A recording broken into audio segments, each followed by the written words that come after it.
ఇప్పుడు గోదావరి జిల్లాల్లో కనుక మిగులు జలాలు కనుక దిగువ రాష్ట్రం వాడుకుంటే గోదావరి జిల్లాల్లో కృష్ణా జిల్లాల్లో వాటర్ లభించే అవకాశం ఉంది కదా, అదొక మంచి ఛాన్స్ కదా. దాదాపు 50% వాటా మనకు వచ్చే అవకాశం ఉంది కదా. దీన్ని ఎందుకు పరిగణలోకి తీసుకోవద్దు? బిఎస్ గారు, మీరు అడిగిన ప్రశ్న చాలా వాస్తవం. ఎందుకంటే ట్రిబ్యునల్ కూడా అంతే హేతుబద్ధంగా ఆలోచించింది కాబట్టి ట్రిబ్యునల్ ఇచ్చింది. అది మీరు వివిధ ప్రభుత్వాలు కాదు.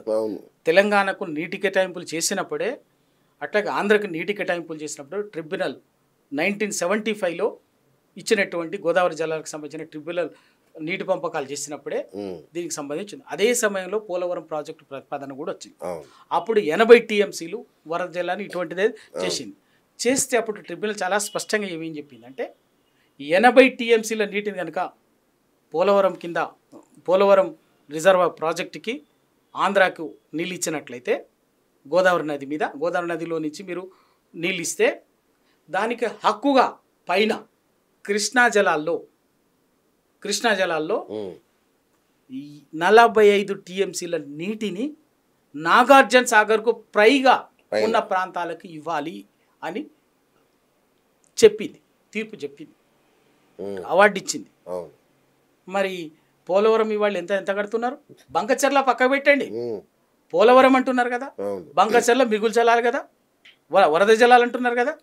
వరద జలాలు అంటే ఎక్కడ నీళ్ళు ఇంకా హక్కు ఉన్నటువంటి 517 TMCలు అయిపోయింది. నీకు మిగిలినటువంటి కట్టేటటువంటి ఉపయోగించుకున్నటువంటి దగ్గర ఇవాళ నిజంగా మీరు చెప్పే 200 TMCలకి తెలంగాణకు హక్కు ఎంత రావాలంటే 112 TMCల నీళ్లు కృష్ణానదిలో రావాలి. మరి అంటే కృష్ణానదిలో రావాలి అంటే మీరేం చేయాలి? ఇప్పుడుకున్నటువంటి వాడుకోవడం ఆపేయాలి. మరి అది ఆపేస్తారా? ఇస్తారా? వదిలేస్తారా? అక్కడ అది ఆ సూత్రం వాడతారు. అంటే వీళ్ళు ఇక్కడో సూత్రం చెప్తారు, ఇంకో దగ్గర సూత్రం చెప్తారు, ఇంకో దగ్గర సూత్రం చెప్తారు. ఏది ఏమైనా కూడా వాళ్ళు నీటిని ఉపయోగించుకోవటంలో ప్రతి చుక్క వాళ్ళ హక్కుగా వచ్చినటువంటి తెలంగాణకు ఒకటి గుర్తుంచు, చాలా స్పష్టంగా చెప్తున్నాం. తెలంగాణ నిధుల విషయంలో కానీ, ఉద్యోగాల విషయంలో కానీ, నీళ్ళ విషయంలో కానీ ఏ ఒక్కరి హక్కును కూడా ఒక చుక్క కూడా, ఒక ఉద్యోగం కూడా, ఒక్క రూపాయి కూడా గుంజుకోదు, తీసుకోదు. అవసరం లేదు, మాకు అక్కర్లేదు. తెలంగాణ ఫైట్ అంతా, పోరాటం అంతా కూడా ఎస్ తెలంగాణ హక్కుగా మాకుండేటటువంటి నీళ్ళే కావాలి, హక్కుగా మాకుండే నిధులని అడిగినాం. ఆ రోజు ఉమ్మడి రాష్ట్రంలో కూడా హక్కుగా మాకుండేటటువంటి ఉద్యోగాలని అడిగినాం. ఏది కూడా ఎవరిది గుంజుకునే లక్షణం తెలంగాణకు లేదు. ఇంత ఎదుటివాడి కోసం, పక్కోడి కోసము, పరాయుడి కోసం ఇంత అవసరం వస్తే ఇంత తనది వదులుకోవటానికి సిద్ధపడే లక్షణమే తప్ప, స్వభావం ఉందే తప్ప ఎదుటి మంది గుంజుకొని నేను మాత్రం బాగుండాలన్న స్వభావం తెలంగాణకు లేదు. ఇవాళ పోలవరం గోదావరి విషయంలో కూడా మేము మాట్లాడుతున్నది అదే, కృష్ణా విషయంలో కూడా మా హక్కుల కోసమే మాట్లాడుతున్నాం. ఇవాళ ఇంకో పక్కన, మరో పక్కన చంద్రబాబు నాయుడు గారు ఏమంటున్నారు? అసలు గోదావరి జలాల కేటాయింపులలోనే తెలంగాణకు 969 TMCలు కేటాయింపు మేము ఒప్పుకోము.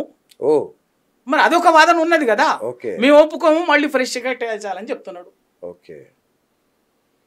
మేము ఒప్పుకోమంటుండే ఇన్నేళ్ల తర్వాత. అంటే దాని అర్థమైంది కుట్ర తప్ప వేరేం లేదు కదా. నిజాయితీ కష్టం ఉండో, అయ్యో మాకు నీళ్లు లేవు, కష్టం ఉంది, ఇబ్బంది అని చెప్పేసి నువ్వు మీ దాంట్లో నుంచి మాకు కొంత అవకాశం ఇవ్వండి, మేము ఇక్కడ ఉంటే మేము అక్కడ కృష్ణాలో ట్రిబ్యునల్ చెప్పిన ప్రకారంగా మీకు మేము వదులుకోవటానికి ఇవ్వడానికి సిద్ధంగా ఉన్నామని చెప్పేసి ఒక మానవీయ కోణంలో చర్చ జరగాలి. అది జరగకుండా మోసపూరితంగా, కుట్లపూరితంగా ఒక పక్కన వరద జలాలు ఉన్నాయి, నాకు వరద జలాలు కొంటే తప్పేంటి అని మాట్లాడతాడు. మరో పక్కన తెలంగాణకి ఇచ్చినటువంటి 969 TMCల నీటిని ఒప్పుకునేది లేదు, మళ్ళీ మాకు ఫ్రెష్గా అంటే దీన్ని ఎట్లా అర్థం చేసుకోవాలి? ఇది మోసం కాకపోతే తెలంగాణకు ఉన్నటువంటి హక్కుగా ఉన్నటువంటి మిగిలిన ఏకైక ఆధారంగా ఉన్నటువంటి గోదావరి నదినే మలుపుకోపోయేటటువంటి కుట్ర, దుర్బుద్ధి తప్ప ఇంకా వేరే ఇంకేమైనా ఉన్నదా? మానవీయ కోణం ఏమైనా ఉందా? నిజంగా అటు కేంద్ర ప్రభుత్వం కానీ, ఇంకా లేకపోతే ఆంధ్ర కానీ ఏం ఆలోచించాలి? అరే 70 సంవత్సరాలు ఉమ్మడి రాష్ట్రంలో గోదావరి నదిని వీళ్ళని మలుపుకపోయినాం, తెలంగాణ నదిని, తెలంగాణకు హక్కుగా వచ్చేటటువంటి కృష్ణానది నీళ్ళని, గోదావరి నదులని మలుపుకుపోయినాం, పంటలు మంచిగా పండించుకున్నాం, ప్రాంతం సస్యశ్యామలమైంది. కనీసం ఇప్పటికైనా తెలంగాణ హక్కు వదిలేద్దామని, హక్కు వేరే వాళ్ళ హక్కు కాదు, తెలంగాణకు హక్కుగా వచ్చేటటువంటి దగ్గర సహకరిద్దామన్నట్టు విజ్ఞతనే లేదు, వాళ్లకు విజ్ఞతనే లేదు. ఆ బాధ్యతనే లేదు. ఎప్పుడు మన నాయకులు ఆ సోయి ఉండదు, తెలంగాణ నాయకులకు ఆ సోయి ఉండదు. తెలంగాణ హక్కుల కోసం కొట్లాడేటటువంటి వాళ్ళని కుల్లబడవటము, వాళ్ళ మీద దాడి చేయటం తప్ప వీళ్ళు తెలంగాణ హక్కుల కోసం కొట్లాడాలి, తెలంగాణ నీళ్ళు ఇవి, తెలంగాణకు సంబంధించినటువంటి నీళ్ళే మనిషి జీవనానికి మూలం అనేటటువంటి ఒక సోయి లేకుండా మాట్లాడతారు మన తెలంగాణ నాయకులు. అదే ఆంధ్ర నాయకులు చెప్పమని చెప్పండి, బంకచర్లకు వ్యతిరేకంగా వైసీపీనో ఇంకో కాంగ్రెస్ ఇంకోటి మాట్లాడమని చెప్పండి, ఇంకో పోతిరెడ్డిపాడుకు వ్యతిరేకంగా మాట్లాడమని చెప్పండి. కానీ మన నాయకులు మాత్రం ఇలా పొద్దున్న లేసేది కాళేశ్వరం ఉంది, సాంకేతిక సమస్య వచ్చిందండి, వస్తుందండి, రాకుండా ఎందుకు ఉంటుంది? ఏ ప్రాజెక్టులో రాలే? బాక్రానంగర్ ప్రాజెక్టుల నిర్మాణంలో రాలేదా? నాగార్జున సాగర్ ప్రాజెక్ట్ నిర్మాణంలో రాలేదా? శ్రీశైలం ప్రాజెక్ట్ నిర్మాణంలో రాలేదా? ఈ దేశంలో కట్టినటువంటి ఏ ప్రాజెక్టులో ఇంత చిన్న సాంకేతిక సమస్య రాకుండా కూడా నిర్మాణం పూర్తయినటువంటి ప్రాజెక్ట్ ఒక్క పేరు చెప్పండి. అట్లాగే తప్పనిసరిగా వస్తాయి. మళ్ళీ అందులో గోదావరి లాంటిది, గోదావరి నది, గోదావరి లోయ అనేది భూగర్భంలో, మిగతా నదులు వేరు, గోదావరి నది వేరు.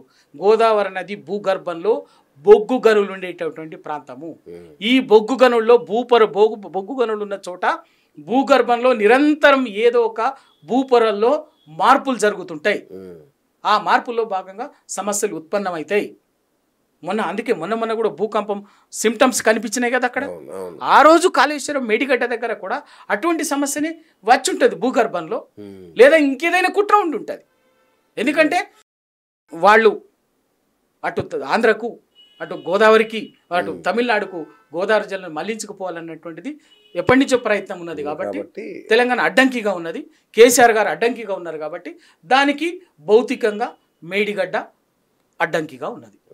మేడిగడ్డనే కూల్చినట్టుగా, కుంగిపోయినట్టుగా దానికి చేస్తే బాజాప్తా గోదావరి కిందికి పర్వాలేదు ఇస్తుంది.